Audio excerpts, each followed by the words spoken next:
বৃন্দ আইআইওয়াই টিম এবং বাংলাদেশ 11 যে দুটো টিম আজকে ফাইনালে খেললেন এবং উপস্থিত সকল বাংলাদেশি ভাই ও বোনের আসসালামু আলাইকুম।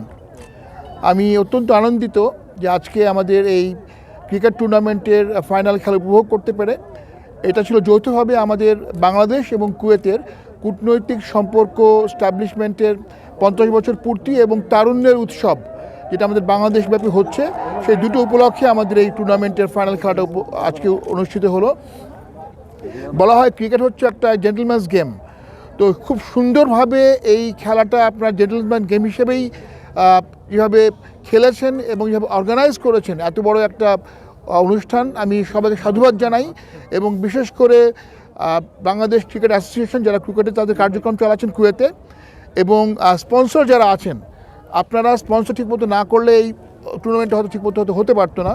সবাইকে সাধুবাদ জানাই এবং সেই সাথে আমি আশাবাদ ব্যক্ত করব যে যেভাবে আপনারা এই খেলাধুলার মাধ্যমে বাংলাদেশে ভাবমূর্তি করার চেষ্টা করছেন, ডিসিপ্লিন বজায় রাখছেন, সেই একইভাবে আপনারা এই প্রবাসে এই দেশের আইন কানুন মেনে আপনারা চলবেন, যাতে আমাদের ভাবমূর্তি বজায় থাকে। এবং সেই একইভাবে আপনাদের কষ্টার্জিত বৈদেশিক মুদ্রা আপনারা বৈধ পথে দেশে পাঠিয়ে, বৈধ চ্যানেলে দেশে পাঠিয়ে দেশের আমাদের অর্থনৈতিক ভিত্তি মজবুতে আপনারা অবদান রেখে চলেছেন এবং আরও ভবিষ্যতে রেখে যাবেন, সেই আশীর্বাদ ব্যক্ত করছি।